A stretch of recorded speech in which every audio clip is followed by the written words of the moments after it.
능력과 모든 권세 모든 것 위에 뛰어나신 주님 세상이 증량할 수 없는 지혜로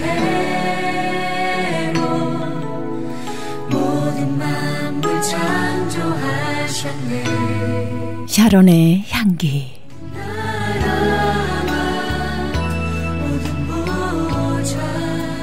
복된 하루가 시작됐습니다. 샤론의 향기 청취자 여러분 안녕하세요. 고선비입니다. 주님 안에서 평안하시지요?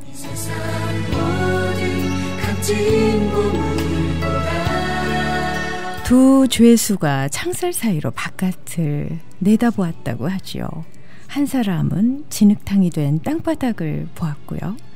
다른 한 사람은 별이 반짝이는 하늘을 보았습니다.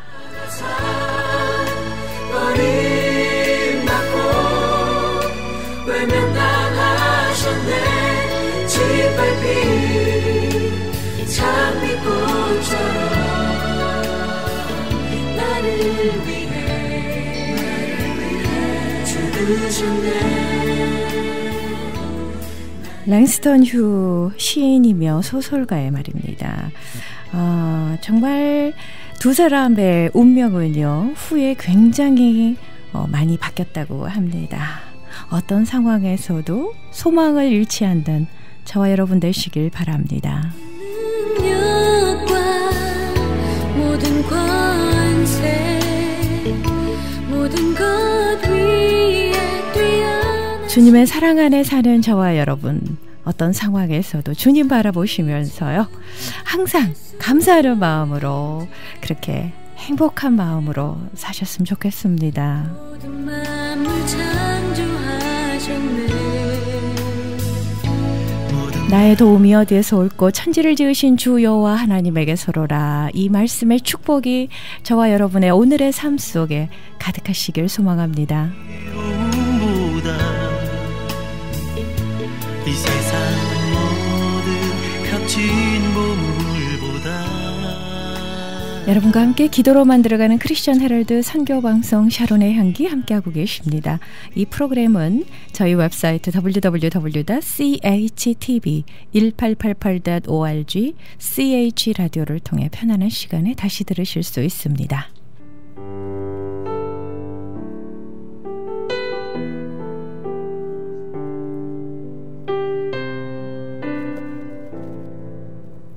이어지는 말씀입니다. 울타리 선교회의 나주옥 선교사님께서 말씀 주십니다.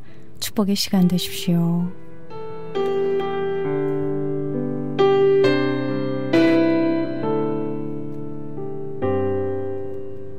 안녕하세요. 울타리 선교회 나주옥 목사입니다. 요즘 뜨는 복음성 가운데 하나가요. 그럼에도 불구하고 라는 노래가 있어요. 마음속에 어려움이 있을 때 주님 내게 먼저 오사 내 마음을 만지고 주님 앞에 나올 수 없을 때 주님 날 먼저 안으시네. 그럼에도 불구하고 날 사랑하시는 내 하나님의 사랑은 나의 모든 걸 덮고 그럼에도 불구하고 날 안아주시는 내 하나님을 부를 때 아버지라 부르죠. 이 지구상에는요 65억이나 되는 인구가 있지요. 하나님이 아무리 전지전능하신다지만 그 많은 사람의 앞날을 미리 알고 정해놓을 리가 없다고 생각하는 사람들이 얼마나 많은지 모릅니다. 아마도 보통은 하나님이 그럴 불필요한 수고를 하실 리가 없다고 생각할 수도 있지요. 그래서 많은 사람들이요 운명을 믿지 않는다고 말하기도 합니다. 그럼에도 불구하고 어느 순간 그것은 운명이었다고 믿고 싶을 때가 있다고들 합니다. 지난 날을 돌아보면 그것은 운명이지 않았을까 변명하고 싶어질 때가 있다는 겁니다. 다른 길을 선택한 순간이 얼마나 많았는지 잊어버렸다고 생각하는 사람 역시 많을 것 같네요. 그 순간이 그 인연이 깊이와 무게가 시간이 지날수록 무거워지고 감당할 수 없을 때 누군가 나의 삶을 송두리째 흔들어 놓았다고 생각할 때 내가 그 누군가의 인생을 완전히 틀어놓았다고 밖에 생각할 수 없을 때, 시간이 지나면 지날수록 선명해지고 중요해지는 순간이 돌아보면 차라리 그런 만남은 운명이었다고 눈 돌리고 싶어진다는 것입니다. 그럼에도 불구하고 세상은 아름답습니다. 이스라엘 사람들은요, 운명 혹은 숙명을 믿는다고 합니다. 성경을 통한 그들의 삶은 때로는 불합리하다고 생각이 들 때가 많지요. 그럼에도 불구하고 믿음으로 신앙으로 이겨내는 그들의 모습은 참으로 경이스럽기까지 합니다. 아름다운 이야기가 많이 있습니다. 안진뱅이 거지 이야기 혹시 들어보셨나요? 차가운 겨울바람이 불던 어느 날이었죠. 세상이 싫어진 어느 청년이 있었습니다. 그는 아무 생각 없이 하루 종일 걸어 다녔다고 해요. 그러다 보니 옥상 난간에 서 있었다는군요. 창밖에 사람들의 얼굴이 보입니다. 적은 구경거리라도 있는 양 북적이지만 하루에도 몇십 명씩 목숨을 던지는 세상이라며 혼자 중얼거려 봅니다. 이따위 세상 살아서 못해? 살맛이 나지 않아. 그저 아니껍고 더럽고 메스껍고 치사한 일들만 있는 것 같거든. 나는 왜 이리 불쌍한 거야? 왜 이리 값어치 없는 존재인 거야? 이 세상은 잘난 놈들의 것인걸. 나 같은 존재는 살 필요조차 느끼지 못하지? 난 이제 그만 세상을 떠나는 거야. 그저 한 걸음 한 걸음 옥상 난간으로 다가갔습니다. 그때 창문이 깨지듯 날카로운 소리가 귓가에 들렸습니다. 죽지 마! 죽지 말란 말이야! 사실 그런 말들은 그동안 스스로에게 수없이 했던 말이었습니다. 그 소리를 뒤로 하고 한 발 더 난간으로 다가갔습니다. 죽지 마! 부모님을 생각하란 말이야! 평생을 바치신 부모님, 그러나 언젠가는 이해하시겠지? 흔들지지 말고 그냥 모두와 작별을 해야지. 청년은 마지막으로 난간 밑을 내려다 보았습니다. 그 밑에는 애타게 죽지 말라고 외치던 사람의 모습이 보였습니다. 그는 일어설 수도 없는 안진뱅이 거지였었어요. 하루 종일 때로는 땅바닥을 기어다녀야 하고 멸시천대를 받아가면서 천년의 건장한 다리를 부러워해야 하는 저지의 거지였답니다. 청년은 문득 부끄러운 생각이 들었대요. 건강한 다리를 가지고 뛰어내려 목숨을 던지려 했던 생각이 얼마나 사치스러운 발상인가를 생각하게 되었다네요. 그렇다면 내가 살아도 될까를 심사숙고하게 되었답니다. 드디어 청년은 마음을 굳게 먹고 새로운 각오를 하게 되었습니다. 한 발짝만 더 디디면 목숨이 날아갈 뻔한 이 청년, 다시 삶의 목숨과 이 세상의 아름다움을 발견하게 되었겠죠. 우리네 사람들은 참으로 하나님 앞에서 용감한 것인지 무모한 것인지 뭔가를 모르는 것인지 의아할 때가 있습니다. 하나님의 자녀라는 이유 하나만으로 하나님을 힘들게 괴롭히고 있음을 깨닫습니다. 계획은 자신들이 만들어 놓고 하나님께 이루어 달라고 떼쓰고 울며 불며 잠도 자지 않고 부르짖을 때도 있습니다. 일이 잘 되게 해 주시옵소서, 합격하게 하여 주시옵소서, 1등하게 하여 주시옵소서, 낫게 하여 주시옵소서, 보게 하소서, 듣게 하소서 등등 모두 졸르고 달라고 졸라대는 것뿐이죠. 기도는 조르는 것이 아니라 주기도문에서 가르치신 것처럼 먼저 감사하고 난 후에 나의 소원을 말씀드리는 것 아니겠는지요. 그런데 감사는커녕 불평부터 시작해서 요구사항을 늘어놓으면서 빨리 들어달라고 부르짖습니다. 그 요구사항은 모두 자신을 위한 유익을 위한 것이고요. 그뿐인가요? 그 원하는 대로 이루어지지 않았을 때는 하나님이 계시네 안 계시네 하면서 믿는 자의 하나님을 향한 실망을 토로하기도 하지요. 이럴 때 하고 싶은 말이 있습니다. 불평하는 그 사람은 하나님을 위해서 무엇을 했지? 얼마나 하나님 앞에서 자신이 있으면 저렇게 큰 소리로 하나님을 원망할 수 있을까 생각하게 합니다. 잠시 생각해보면 우리네 사람들은요, 하나님 앞에 할 말이 없는 사람들 아니에요? 모두 하나님의 은혜로 살고 있으면서도 하나님께 감사하기보다는 원망과 불평으로 믿음이라는 명분을 가지고 살고 있는 어리석은 자들이 아닌가 생각해 봅니다. 믿는 사람이라면 그 어떤 경우라도 감사할 줄 알아야 하겠죠? 그리 아니하실지라도 감사해요. 그 이유는 하나님께서 우리와 함께 하시기 때문이지요. 라는 고백이 믿는 자에게는 있기 때문입니다. 어느 병실에 붙어있는 기도문을 생각해 봅니다. 주님, 때때로 병들게 하심 감사합니다. 라고 시작하면서 원하고 바라는 것에 정반대의 현상을 보면서 감사하는 내용이지요. 주님, 나는 주님께 건강을 구하였는데 당신은 나에게 질병을 주셨습니다. 주님, 나는 당신께 부유함을 구했는데 당신은 나에게 가난을 허락하셨습니다. 주님, 나는 당신께 지혜의 사람이 되게 구했는데 당신은 나에게 어리석음을 허락하셨지요. 이 글에는 입장받고 생각해 볼 기회를 깨닫게 함과 동시에 그럼에도 불구하고 감사할 줄 아는 사람이 믿음의 사람이요 하나님의 자녀라는 것을 알게 해주는 글이지요. 또 다른 내용이 있습니다. 주님, 때때로 병들게 하심을 감사합니다. 인간의 약함을 깨닫게 해주시기 때문입니다. 가끔 고독의 수렁에 내던져 주심도 감사합니다. 그것은 주님과 가까워지는 기회입니다. 일이 계획대로 안 되게 되어 들어주심도 감사합니다. 그래서 나의 교만이 반성될 수 있습니다.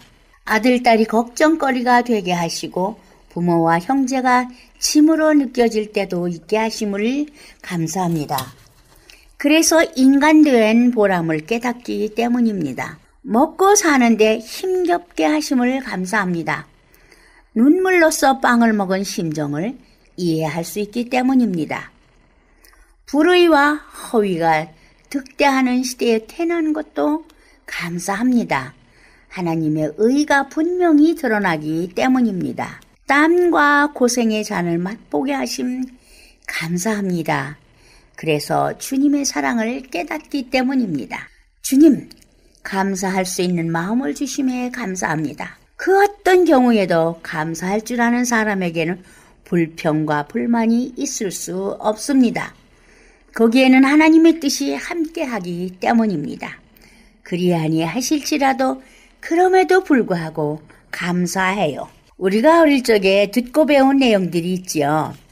감사는 감사할 일이 있을 때 감사하기보다는 어려운 일이 생길 때 감사할 줄 알아야 그 감사가 진정한 감사라고요. 그래서 감사는 범사에 감사하라고 가르치셨지요. 진정한 감사를 할 줄 아는 사람에게 오는 행복과 그렇지 않은 사람과 비교 분석을 한 결과는 많은 차이가 납니다. 아들을 둘 키우는 아버지는 항상 고민에 쌓여 있죠. 집신 장사 아들과 우산 장사 아들 이야기 말이에요. 비가 오면 집신 장사하는 아들 걱정, 해가 나면 우산 장사하는 아들 걱정을 하다 보니 걱정이 그칠 날이 없죠. 그런 반면에 아들 하나 키우는 아버지가 아들을 지켜보는 마음입니다. 하루는 그 귀한 아들이 말을 타다가 다리가 부러졌답니다.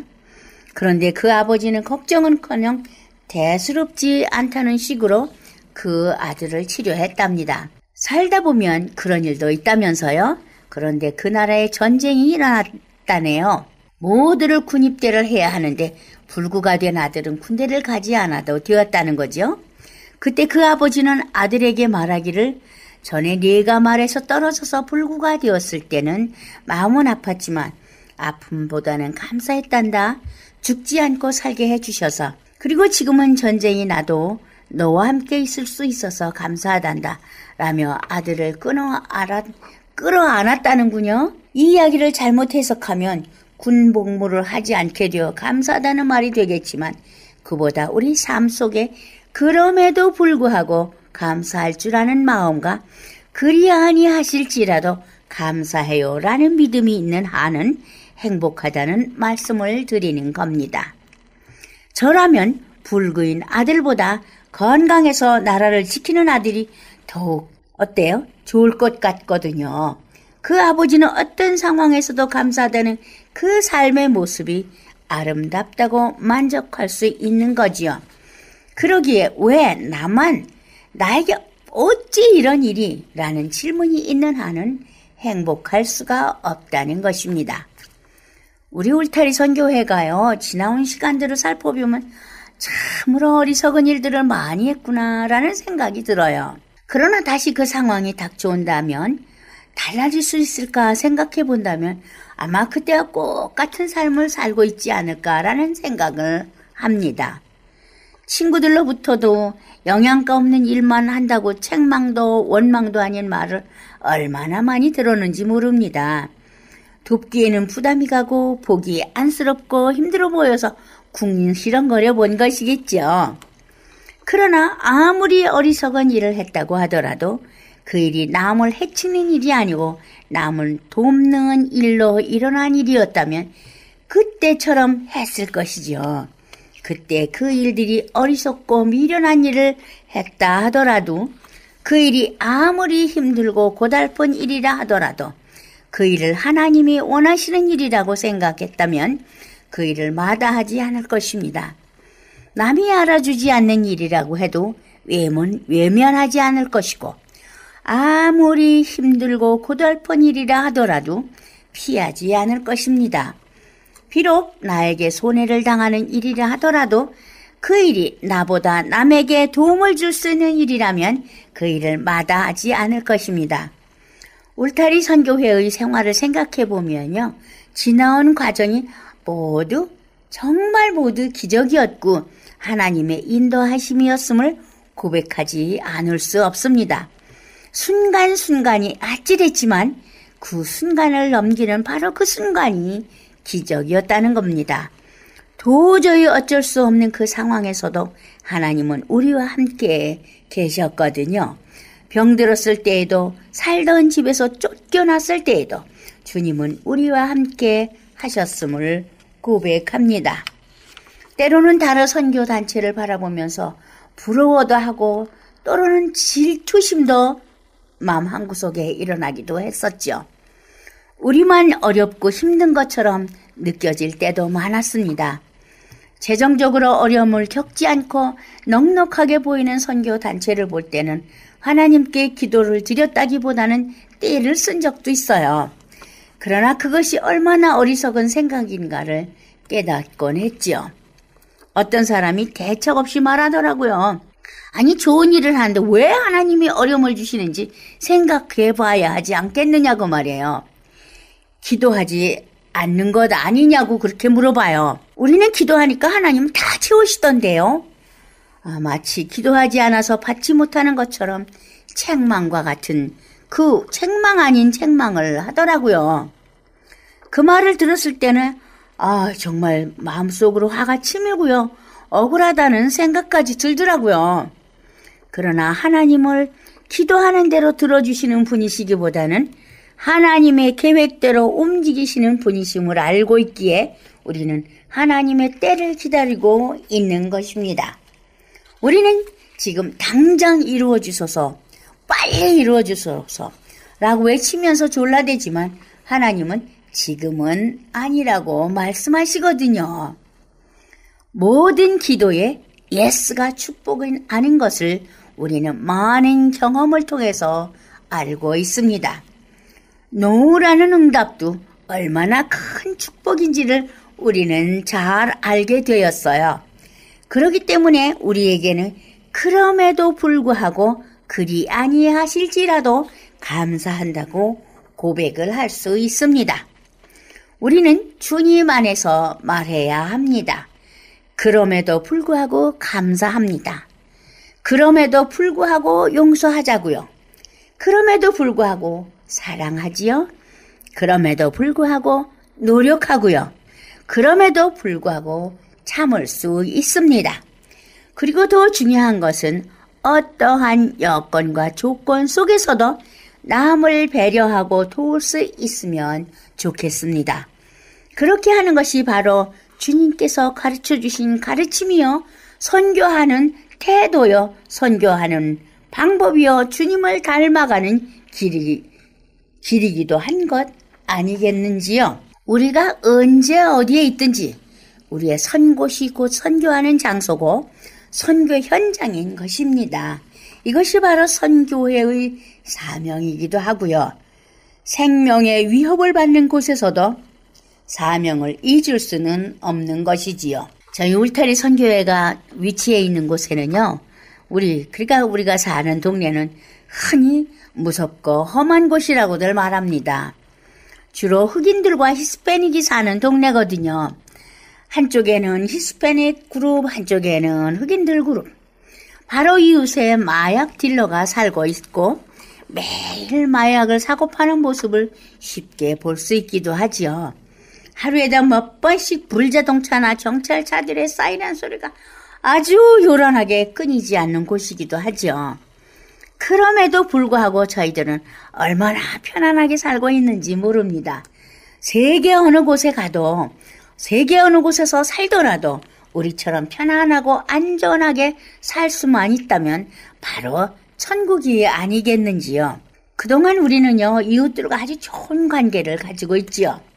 우리 울타리 선교회는요, 지난날의 신용으로 주리사회, 푸드뱅크나 한국식품회사로부터 받아올 수 있는 식품들이 많이 있어서 열심히 날라다 이웃들과 나눴어요. 우리의 이웃들은요, 우리에게 늘 친절하고 고마워합니다. 가끔은 못된 녀석들이 어디에선가 와서 이웃 상가 벽에다 낙서도 하고 유리도 깨며 위협을 느끼게도 하지만 우리 울타리 선교회는요, 아무런 해를 받지 않고 살 수 있었습니다. 아니, 지금도 마찬가지예요. 그저 저희들을 천사라고 불러주거든요. 그러기에 핑계대지 않고 변명하지 않고 어떤 어려움, 어떤 조건에도 불구하고 사명을 감당하도록 노력하고 있는 것입니다. 저희 울타리 선교회뿐 아니라 어느 곳에서든지 어려움과 위험을 무릅쓰고 사명을 감당하고 있는 선교사님들이 많이 있습니다. 때론 더위와 싸워야 하고, 때론 병마와 싸워야 하고, 때론 추위와 싸워야 하고, 때론 위험과 위협이 존재하는 타종교 그룹과도 싸워야 하는 선교사님들이 지구촌 구석구석에 존재하지요. 우리는 그런 선교사님들을 존경하지 않을 수 없습니다. 우리는 우리가 살고 있는 이 환경과 이 모든 여건과 조건 속에서 우리는 감사하는 생활을 하려고 노력합니다. 어때요? 우리 그리 아니하실지라도 정말 그럼에도 불구하고 다 감사하는 생활을 해보면 괜찮겠지요?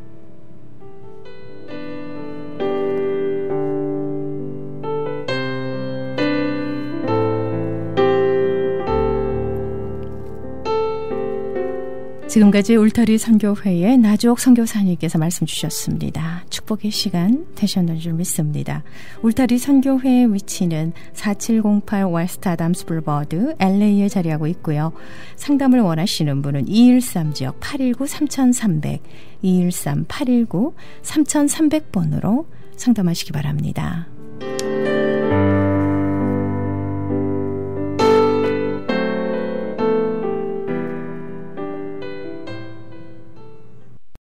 M3를 아십니까? 무슨 병에 걸렸던지 큰 효과를 준다는 신비한 영양제. 혈액에 영양을 공급하여 힘이 생기니까 피곤하지 않고 이제는 지팡이 없이 걸을 수 있다고 많은 분들이 간증을 합니다. 혈액 해독, 기력 회복, 뼈 골수 영양 공급, 심장, 뇌, 혈전 용해. 유태인 회사가 제조한 특수 영양제 M3. 혈액 순환을 잘 되게 하는 최고급 영양제 M3. 크던 작던 아픈 곳이 있다면 M3. 213-435-9600, 213-435-9600번입니다. 정직한 마음으로 권해드립니다.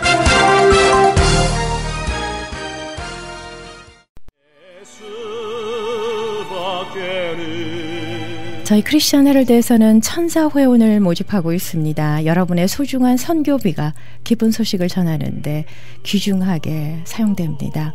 월 10불도 좋고요. 여러분들의 정성을 모아주신다면 저희 크리스천 헤럴드는 더욱더 기쁘고 감사한 마음으로 하나님 앞에 영광 돌리는 선교 매체로서 최선을 다할 수 있을 것입니다. 여러분들의 많은 관심과 사랑과 후원을 부탁드립니다.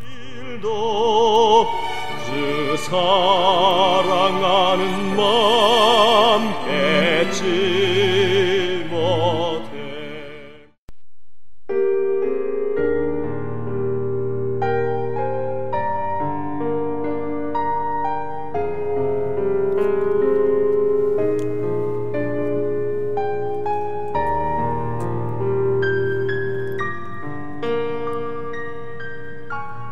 생명의 말씀 이어집니다. 얼바인 열린교회의 이선영 목사님께서 은혜 주십니다. 다니엘서 10장 1절에서 21절까지의 본문 말씀으로 다니엘이 예수님을 만나다 라는 설교 제목의 메시지입니다. 은혜의 시간 되십시오.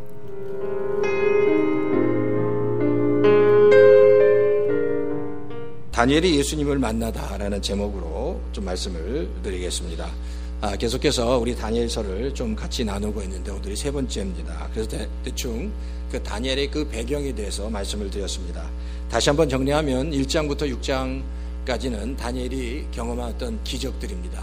그리고 7장부터 마지막 12장까지는 그 이제 말세에 일어날 묵시에 대한 이야기입니다. 근데 말씀드린 것처럼 이 다니엘의 그 핵심이 뭐냐? 핵심은 다니엘이 어떤 그런 하나님의 놀라운 기적을 체험했다가 아니라 다니엘이 살았던 그 바벨론이란 나라, 불경건한 그 바벨론 우상의 나라에서 그곳에서도 치열하게 하나님 말씀대로 살려고 애썼던 그 다니엘의 삶, 그 삶이 바로 다니엘서의 핵심이라고 말할 수 있습니다. 바로 그 맥락에서 오늘도 지금 다니엘이 지금 환상 가운데 지금 예수님을 만나고 있는 겁니다. 자, 오늘 본문 10장 그 1절부터 보면 그 때가 나옵니다. 자, 한번 10장 1절 한번 보시겠어요? 다니엘서 10장 1절에 보면 페르시아의 고레스 왕 제3년이다 라고 얘기합니다. 페르시아의 고레스 왕 제3년에 바로 베드사살이라고 불리는 다니엘이 계시를 받았다라고 성경은 말씀하고 있습니다. 자, 그러면서 2절 또 3절에 보면 그때 나 다니엘은 새 이래 동안 고행했다. 그리고 새 이래 내내 좋은 음식을 삼가고 고기와 포도주로 입에 대지 않았으며 몸에 기름을 바르지 않았다라고 얘기합니다. 사실 이 말씀은 다니엘이 지금 기도하고 있는 겁니다. 2절에 새 이래 동안 고행했다라고 얘기하지만 개역성경에 보면 또 쉽게 표현한 것 같아요. 슬퍼했다는 겁니다. 슬퍼하고, 그러니까 새 이래니까 약 3주 동안 슬퍼하며 좋은 음식을 삼가 금식하면서 지금 하나님께 좀 기도하고 있다는 겁니다. 그러니까 3주 동안 금식하면서 슬퍼하며 지금 하나님께 기도하고 있는, 그러면 이 다니엘의 기도가 뭘까? 오늘 본문에서 한번 찾아봤으면 좋겠습니다. 다니엘이 바로 슬퍼하며 기도하고 애통해하면서 금식하며 음식을 끊고 금식하며 기도하는 그 내용 여러 가지가 있지만 그 중에 한 가지만 우리가 살핀다면 바로 지금 고레스 왕 제3년이다 라고 얘기하면 성경에서 지금 고레스 왕 원년에 고레스 왕은 바로 페르시아에 있었던 이스라엘 백성들에게 다시 그 고국 이스라엘로 돌아가서 성전을 건축하도록 허락한 때입니다. 그러니까 페르시아 왕 고레스 3년이라는 얘기는 이미 한 2, 3년 정도 이스라엘 백성이 고국으로 돌아간 지 한 2, 3년 정도가 되었을 때라는 겁니다. 근데 자, 많은 이스라엘 백성들이 고국으로 돌아갔습니다. 많은 이스라엘 백성이 고국으로 돌아가서 성전을 짓기 시작했습니다.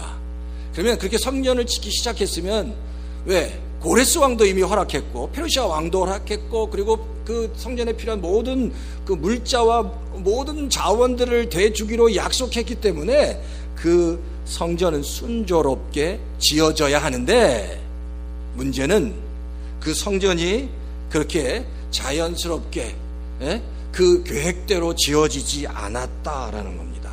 큰 방해를 경험해서 성전 건축이 중단된 사태가 벌어졌다는 겁니다.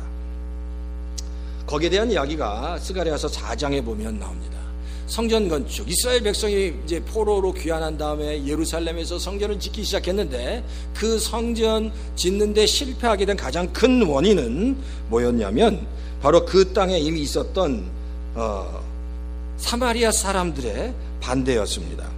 사실 이 사마리아 사람들은 이런 이제 출신이라고 얘기하면 됩니다. 그 지역에 살았던 사마리아 지역에 살았던 사람인데 유대인의 피와 아수르라는 나라의 피가 섞인 사람들입니다. 왜냐하면 북이스라엘이 멸망했을 때 아수르가 점령해서 그 북이스라엘의 지역에 있었던 유대인들과 아수르 사람들이 같이 결혼하도록 혼혈 정책을 폈습니다. 그래서 이제 사마리아 사람들이 생겨난 거예요. 근데 자, 이스라엘 백성이 귀환해서 그곳에 갔을 때 그 사마리아 사람들이 이런 거예요. 나도 유대인의 피가 흐르니까 우리도 그 성전 건축에 동참하게 해주십시오라고 제안을 한 겁니다. 근데 그 제안을 수르바벨이 받아들일 수 없었다는 거예요. 왜? 그들은 어쨌든 피가 섞였기 때문에, 이방인이기 때문이다라는 겁니다. 그래서 그 제안을 받아들이지 않으니까 그들이 바로 이스라엘 백성이 성전을 건축하는 것을 심하게 방해해서 더 이상 성전을 건축하지 못하게 되었다라는 겁니다. 이 사건이 다니엘에게는 몹시 힘들고 어렵고 괴로운 기도 제목이었겠죠. 그렇죠? 지금 이스라엘 백성은 속히 성전이 회복되어서, 그리고 그 안에서 정말 제사가 회복되고 예배가 회복되어서 백성이 회복되는, 영적으로 회복되는 것을 기대하고 있는데 성전 건축이 완전히 중단돼 버렸다라는 겁니다. 그래서 그 기도 제목을 가지고 지금 이 다니엘이 3주 동안 거의 금식하면서 슬피 울면서 기도하고 있다라는 겁니다. 근데 다니엘이 그렇게 기도했을 때 어떤 마음을 가졌을까라는 거예요.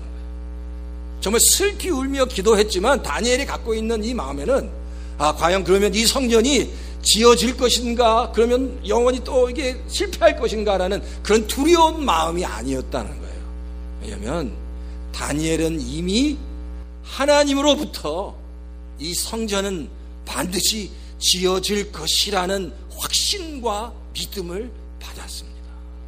그리고 그 믿음을 가지고 기도하고 있어요. 지금 당장 힘들고 어렵지만, 그래서 정말 눈물을 흘리면서 기도하지만 다니엘의 마음에는 하나님이 함께 하셔서 지어질 것이라는 확신이 다니엘의 마음에 있었다는 거예요. 그 마음과 믿음을 가지고 기도하기 시작했다는 거예요. 자, 그럼 어떻게 또 알 수 있냐면요, 다니엘이 그렇게 열심을 다해서 기도했을 때 하나님이 다니엘에게 나타나시고, 예수님이 나타나시고, 그리고 천사 가브엘을 통해서 말씀하시는데, 한번 10장 12절을 보시겠어요? 10장 12절 13절 한번 보세요. 10장, 자, 한번 다 큰 소리로 한번 같이 읽어보면 좋겠습니다. 10장 12절 13 시작. 그가 내게 말하였다. 다니엘아, 두려워하지 말아라. 내가 이 일을 깨달으려고 하나님 앞에서 스스로 겸비하여 자기로 결심한 그 첫날부터 하나님은 내가 간구하는 말을 들으셨다. 내가 간구하는 말에 응답하려고 내가 왔다. 자, 12절 맞죠? 자, 그러니까 다니엘에게 가브리엘 천사가 얘기하는 겁니다. 두려워하지 말아라. 네가 겸손하게 기도하는 그 첫날에 뭐라고요? 하나님께서 이미 네 간구에 응답하셨다라고 말씀하고 있어요. 확신을 받은 겁니다. 완전히 다시 이제 컨펌을 다시 받는 거죠. 근데 사실 이 과정이 쉽지 않았습니다. 이제 어떻게 할 수 있냐면, 하나님께서 컨펌하시고 분명히 성전을 지어질 거라고 말씀하셨지만 그 과정 13절에 보면, 자, 13절 한번 보시겠어요? 자, 그러나 페르시아 왕국의 천사장이 20하루 동안 내 앞을 막았다. 내가 페르시아에서 홀로 남아 있었으므로 천사장 가운데 하나인 미가엘이 나를 도와줬다. 자, 여기서 뭐 페르시아 왕국이 나오고 그러니까 이게 정말 그러면 지금 그 역사적으로 선전했던 그 페르시아라는 나라를 이야기하는가? 그렇지 않습니다. 사실 이거 지금 뭔가 비유가 들어간 거예요. 여기서 말하는 페르시아 왕국의 천사장이 20하루 동안 내 앞길을 막았다는 이야기는 지금 내 앞길을 막았다는 이야기는 가브리엘 천사입니다. 지금 하나님의 메시저를 가지고 이스라엘에게 다니엘에게 찾아온 가브리엘 천사장의 앞길을 막은 천사가 바로 페르시아 왕국의 천사장이에요. 그러면 여기서 말하는 페르시아 왕국의 천사장이 누구냐면 바로 우리가 잘 아는 마귀의 천사장이라고 한 루시퍼입니다. 그러니까 마귀예요. 그러니까 사탄이란 얘기예요.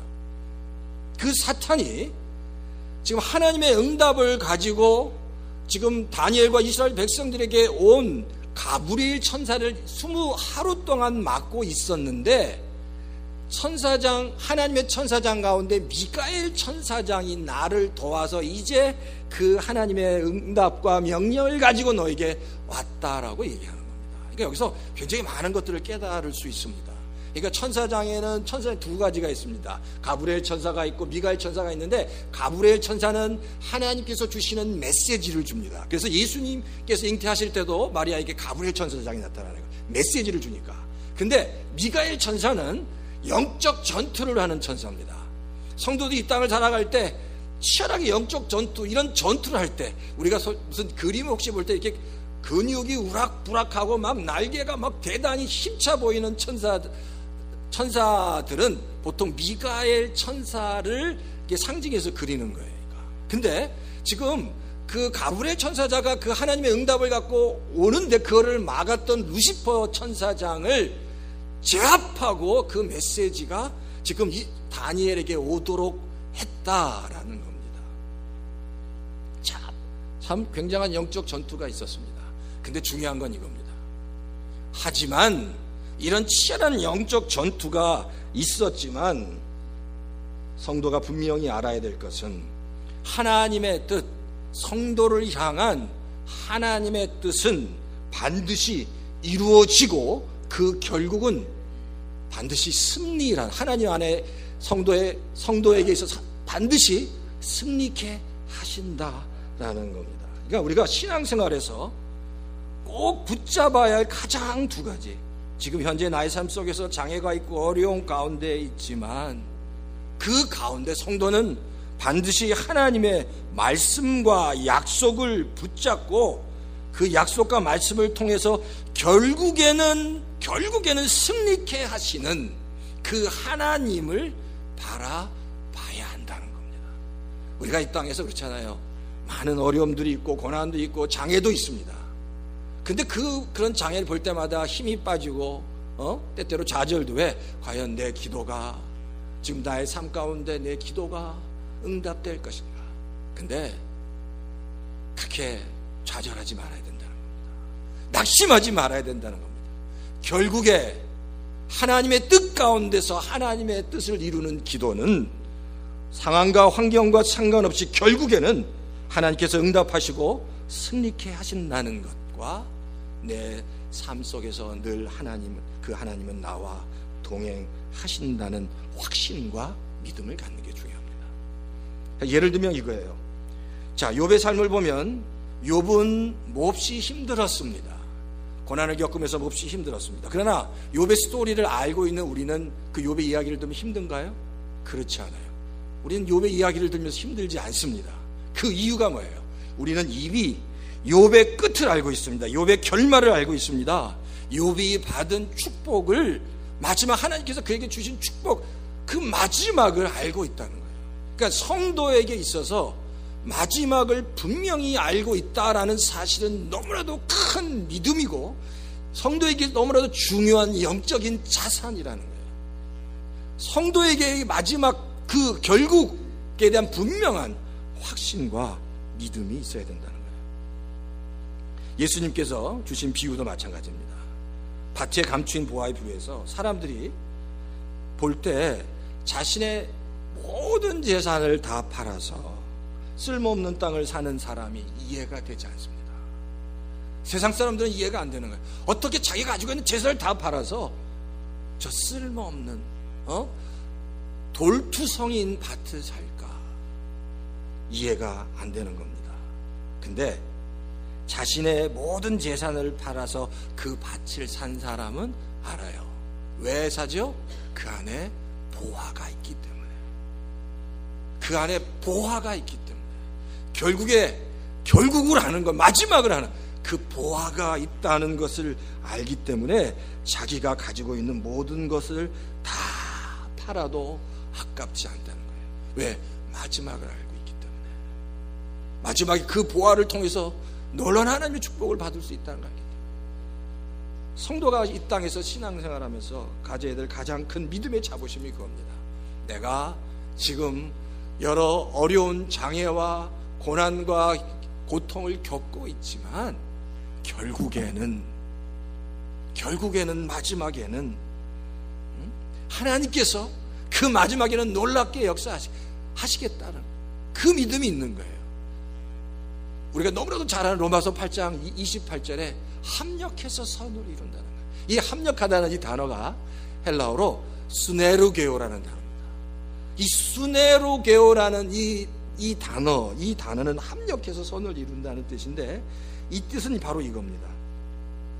아무리 악한 일들이나 나쁜 환경, 어려운 역경 속에서도 결국에는 그 모든 것들을 통해서 하나님은 가장 좋은 선한 것을 이루시는 분이라는 겁니다.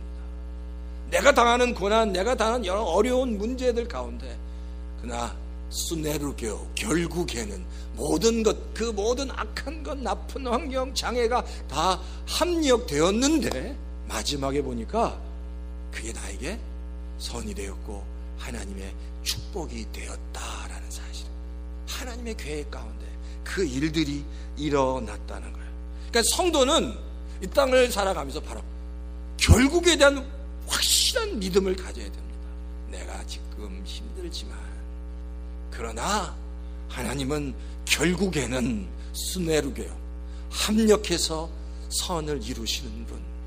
우리가 너무 잘 구하는 것보다 더 좋은 것을 주시는 그 하나님에 대한 확신과 믿음이 있어야 한다라는 사실입니다. 그렇죠? 그러니까 우리가 욥은 힘들었지만 욥의 결국과 마지막을 알고 있는 우리는 두려워하지 않는 것처럼 성도가 마지막 최후 하나님이 함께 하실 것이다 라는 확신과 믿음을 갖고 이 땅에서 정말 승리하시고, 그리고 이 땅에서 고난 가운데도 좌절하지 마시고 고통당하면서도 흔들리지 마시고 하나님께서 합력해서 선을 이루시고 수네루게 하실 줄 믿습니다라는 확신과 믿음을 가지시는 우리 열린교회 모든 성도님 되시기를 주의 이름으로 축원합니다. 자, 그 다니엘이 바로 그거예요. 그러니까 고통 가운데 있지만 다니엘은 결국을 본 거예요. 치열한 영적 전투가 없는 것도 아니었습니다. 그러나 하나님이 하실 줄 믿습니다라는 믿음이 다니엘에게 있었고, 바라기는 이 믿음이 우리 열린교회 모든 성도님 가운데 있기를 주의 이름으로 축원합니다. 두 번째는 그러면 지금 다니엘이 보세요. 다니엘 앞에 나타나신 분이 누구냐? 오늘 우리가 읽었던 5절이에요. 5절부터 5절 6절에 드디어 다니엘이 예수님을 만납니다. 그 전에는 환상을 보여주셨는데 이제 드디어 다니엘이 예수를 만나는 것이 5절과 6절에 나옵니다. 자, 한번 5절 6절 한번 읽어보시겠어요? 자, 다 같이 한번 큰 소리로 5절 6절 한번 읽어보겠습니다. 시작. 그때 내가 눈을 떠서 보니 한 사람이 모시옷을 입고 우바스의 금으로 만든 띠로 허리를 동이고 있었다. 그의 몸은 녹주석같이 빛나고 그의 얼굴은 번갯불같이 환하고 눈은 횃불같이 이글거리고 팔과 발은 빛나는 노새처럼 번쩍였으며 목소리는 큰 무리가 지르는 소리와 같았다. 실제로 그러니까 나 다니엘이 지금 이 환상을 봤다라고 성경이 얘기합니다. 이 환상이 누구예요? 예수님이에요. 그러니까 다니엘이 지금 드디어 다니엘이 예수님을 만난 겁니다. 근데 지금 다니엘이 예수님을 만나는데, 자, 이 구절을 좀 살펴보면 내가 눈을 떠서 봤는데 한 사람이 모시옷을 입었다라고 얘기하는데, 이 개역성경에 보면 세마포라고 해요. 세마포는 제사장 입는 옷이거든요. 그러니까 제사장이 입는 이 세마포는 그 정결함, 충성됨을 상징합니다. 우바스의 금으로 된 띠, 정금으로 된 금으로 된 띠란 얘기는 왕권을 상징합니다. 예수님이 왕이란 얘기예요. 왕권을 상징합니다. 자, 그리고 그 몸은 녹주석같이 빛났다. 자, 이 녹주석같이 빛났다는 얘기는 거룩함, 영광과 그 거룩함을 상징합니다. 그 거룩함. 자, 그리고 자, 눈은 횃불같이 이글거렸다. 자, 눈이 이글거린대요. 이게 뭐 예수님의 그 통찰력을 얘기합니다. 그리고 팔과 발은 빛나는 노새. 자, 계시록을 읽다 보면 이 노새, 청동, 주석 이런 단어가 나오는데 이 단어는 강함을, 강함을, 강하다라는 겁니다. 통찰력이 있고 강하고 그 번쩍였다. 그리고 목소리가 큰 무리가 지르는 소리, 큰 무리가 지르는 소리란 이야기는 그 소리의 그 권세 그리고 강력한 힘, 권능을 상징하는 거예요. 그러니까 지금 예수님이 환상 가운데 그 예수님의 그 특성이 지금 다니엘에게 그 환상 가운데 지금 예수님을 바라보고 있다라는 겁니다. 자, 그런데 이 말씀이 사실 이 말씀이 놀랍게도요, 요한계시록 1장 13절부터 15절에 보면 똑같이 나옵니다. 자, 그러니까 지금 다니엘이랑 그 요한은 약 한 600년 정도의 어떤 차이가 있는데, 자, 600년의 요한이 지금 그 밤모섬에서 예수님을 만나요. 근데 거기서 나타난 요한의 기록을 한번 자, 13절 그 촛대, 이 촛대라는 얘기는 이건 교회입니다. 그 촛대 한가운데 인자와 같은 분이 계셨는데 그 발에는 끌리는 긴 옷, 이게 뭘까요? 세마포예요. 가슴에는 금띠를 띄었다. 이게 아까 뭐라고 했죠? 왕권을 상징하는 겁니다. 머리와 머리털은 흰 양털 같다. 순결함입니다. 그리고 또 눈과 같이 희다. 눈은 불꽃 같다. 뭐라고요? 아까 불꽃 같다. 이게 뭘까요? 통찰력입니다. 그리고 발은 풀무불에 달궈낸 노새. 아까 비슷하죠. 노새, 이게 뭐예요? 강함, 철이에요, 철. 그 당시는 이게 강력한 그 도구기 때문에 노새, 강하다. 음성은 큰 물소리 같다. 엄청난 권세, 권능을 상징하고 있다. 그러니까 지금 참 재밌는 건 다니엘이 본 예수님에 대한 환상과 요한이 본 예수님이 너무너무 흡사한 거예요. 근데 오늘 다니엘도 그렇고 사도 요한도 이 환상 앞에서 이 환상을 보고 7장에 보니까 다니엘 10장 7절에 성경이 기록합니다. 나 다니엘만 이 환상을 보고 나와 같이 있는 다른 사람은 환상을 보지 못했다라고 얘기합니다. 그리고 그들은 두려워하며 도망쳐서 숨었으므로 나 혼자 남아서 큰 환상을 봤는데 그때 나는 힘이 빠지고 얼굴이 죽은 것처럼 변하였으며 힘을 쓸 수 없었다. 힘이 쓸 수 없다는 거예요. 그리고 9절에 보니까 나는 그가 말하는 소리를 들었는데 그의 말소리를 들었을 때 나는 정신을 잃고 땅에 쓰러져 버렸다라는 겁니다. 자, 그러니까 그 엄청난 그 주님의 영광과 그 강력한 주님의 그 영광 앞에서 다니엘이 완전히 무기력해진, 아무 힘도 쓸 수 없는, 그래서 모든 관절에 힘이 다 빠져서 그냥 땅에 그냥 완전히 그냥 엎드려질 수밖에 없는 다니엘을 지금 표현하고 있어요. 근데 사실 재밌는 건 요한계시록에도 요한이 그 예수님의 영광을 본 다음에 똑같이 완벽하게 무너집니다. 나는 아무것도 아닙니다 라고 고백하고 있다라는 거예요. 자, 그럼 보세요. 그러면 도대체 하나님께서 지금 다니엘에게 이 환상을, 예수님에 대한 환상을 보여주시는 이유가 뭐냐는 거예요. 그래서 딱 잡아야 될 한 가지, 왜 보여주시고 다니엘이 왜 이렇게 됐냐는 거예요. 이 환상 가운데 우리가 꼭 붙잡아야 될 가장 중요한 핵심 주제는 바로 우리는 약하다는 겁니다. 다니엘은 우리는 약하다. 다니엘은 약하다. 사람은 약하다. 그런데 여호와 하나님, 우리의 주님 되시는 여호와 하나님은 강한 분이다라는 거예요. 그러니까 우리는 약하지만 그 여호와 하나님, 우리의 주님은 강하다는 거예요. 그래서 그 강하신 주님을 의지하고 그 주님을 중심에 두고 나가는 성도들에게는 고난이 있더라도 결국에 뭐라고요? 승리케 하신다. 고난이 있지만 결국 그 강한 주님을 모시고 그 강한 주님을 의지하고 강한 성도에게 뭐가 있다고요? 승리가 있다라는 메시지예요. 승리가 있다라는 겁니다. 여기서 중요한 메시지가 먼저 중요한 내가 약한 존재라는 것을 고백해야 합니다.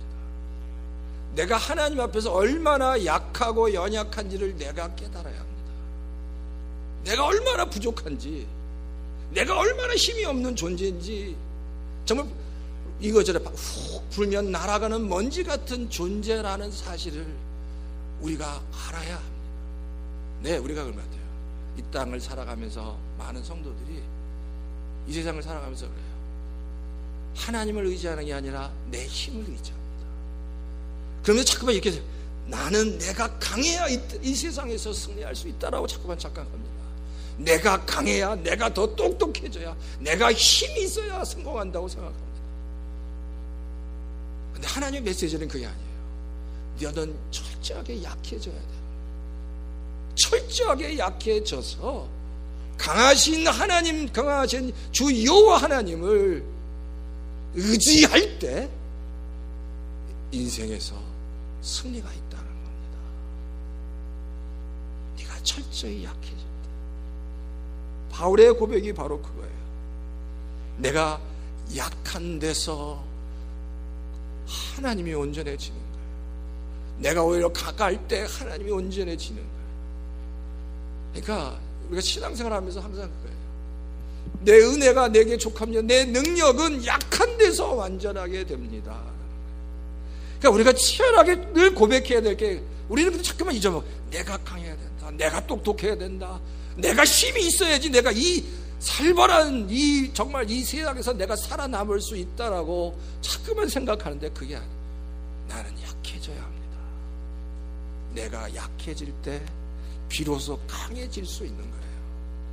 그게 지금 이 환상이 먼저 하나님이 다니엘에게 보여주시고 요한에게 보여주시고 사도 바울을 통해서 다시 우리에게 계속 말씀. 너는 약해져야 된다는 거예요. 우리가 약함을 고백할 때 강해질 수 있습니다. 우리 열린교회 성도 여러분, 우리가 이 예배가 뭐예요? 예배 가운데 지금 말씀드렸죠. 이 요한계시록의 모든 퍼스펙티브가 뭐라고? 예배예요. 그 예배 가운데 누구를 만나요? 그 모든 14만 4천이나 모든 24 장로 모든 피조물들이 누구를? 하나님을 예배합니다. 근데 그 예배할 때 그 마음이 뭐예요? 나는 약합니다. 그러나 하나님은 위대하시고 강하십니다. 그 하나님을 찬양합니다. 그러니까 예배의 주제는 그거예요. 저는 약합니다. 저는 약합니다. 하나님은 강하십니다. 그 하나님을 찬양합니다. 그 하나님을 높입니다. 하나님 붙잡아 주십시오. 끊임없이 이 예배를 통해서 바로 이 고백을 하는 거예요. 그렇잖아요? 이 고백이 있는 성도, 지금 내가 연약한 것 같아도 이 고백이 있는 성도, 이 고백이 있는 성도를 통해서 하나님은 하나님의 귀하고 놀라운 일들을 이루실 줄 믿습니다. 세 번째는, 그럼 도대체 믿음과 신앙의 핵심이 뭐냐는 거예요. 믿음과 신앙의 핵심이 뭐냐? 믿음과 신앙의 핵심은 하나님과의 친밀한 교제입니다. 자 보세요. 저를 보세요. 자, 이 신앙의 핵심은 하나님과의 친밀한 교제. 지금 이 다니엘이 뭐 하고 있어요? 기도 가운데 하나님과 그 누구보다도 정말 친밀하게 하나님과 교제하고 있습니다. 천사를 만납니다. 엄청난 계시와 환상을 봅니다. 하나님과 아주 깊은 교제를 하고 있는 거예요. 하나님과 깊은 교제. 제가 우리 열린교회 모든 성도님들이 그런 좀 꿈이 있었으면 좋겠습니다. 내가 정말 하나님과 정말 깊은 교제. 근데 그 깊은 교제가 그냥 좀 심각한 것보다 정말 기쁨이 넘치는, 행복함이 넘치는, 너무너무 행복한 그렇잖아요. 교제 가운데 누가 사람을 만나는데 그 교제가 기쁨이 넘치고 막 행복하고 막 누구를 만나려면 막 기대가 되고 빨리 만나야겠다 그런 마음이 있어야지 그 교제가 정말 행복한 거 아닙니까? 우리가 예배 드릴 때마다 그냥 만나는 게 아니라 이 예배 가운데 내가 하나님을 만난다는 게, 하나님의 음성을 듣는다는 게, 또 정말 이렇게 그 하나님 임재 가운데 들어가는 게 너무 기쁩니다. 너무 좋습니다. 이런 고백들이 있어야 된다는 거죠. 그렇죠? 그리고 당연한 겁니다. 내 안에 그런 기쁨이 있는가? 하나님과의 그 교제 가운데 그런 기쁨이 있는가? 그거예요, 그거. 11조를 드린다거나 주일 성수한다거나 이렇게 하는 것들 너무 중요합니다. 근데 그 일들이 한번 보세요. 내 삶 가운데 정말 그 일들이 그냥 형식으로 할 수 없어서 하는 건가? 아니면 정말 이 예배 가운데 하나님과의 교제 가운데 기쁨이 있으십니까? 기쁨이 있으세요? 기뻐야 되는 거죠. 너무 기뻐요. 하나님과 같이 예배드리는 것이, 하나님께 찬양하는 것이, 하나님의 임재 가운데 나오는 것이, 그게 내 삶의 기쁨이 되어야 된다는 거예요. 다니엘은 바로 그거죠. 너무너무 기쁜 겁니다. 그 앞에 닥친 현실은 지금 성전이 지어진 것도 없고 이스라엘 백성은 고향으로 돌아가서 생고생을 하고 있지만 반드시 하나님께서 함께 하실 거라는 확신을 갖고 기쁘게 주님과 더불어 교제하고 기도하고 있다는 거예요. 신앙의 핵심은, 교제의 핵심은, 그 친밀함의 핵심은 기쁨입니다. 기쁨. 내 안에 그 주님으로 인한, 주님과 교제로 인한 기쁨이 채워져야 합니다. 그리고 그 기쁨이 터져나야 됩니다. 우리 요한복음 7장에 내 뱃속에서 생수의 강이 터진다고 말씀하는 것 같이 그게 확 터져나서, 그렇습니다, 너무 기쁘고 너무 행복합니다 라는 고백들이 예배 가운데, 주님과의 기도 가운데 있어야 한다는 거예요. 내 삶의 여러 기도 제목들이 비즈니스에 문제가 있고 신문에 문제가 있고 다 이런 기도 제목들이 있지만, 그러나 결국에는 하나님이 다 하실 겁니다. 걱정하실 필요 없는 거예요. 하나님이 다 하실 겁니다. 결국에는 하나님이 다 이루실 겁니다. 우리가 구하는 것보다 더 좋은 것을 주시는 하나님이 더 많은 것들로, 귀한 것들로 채워 주실 것이라는 확신과 믿음 붙잡고 오늘 또 기도하고 찬양하고 하나님께 나가시는 우리 열린교회 모든 성도님 다 되시기를 주의 이름으로 축원합니다.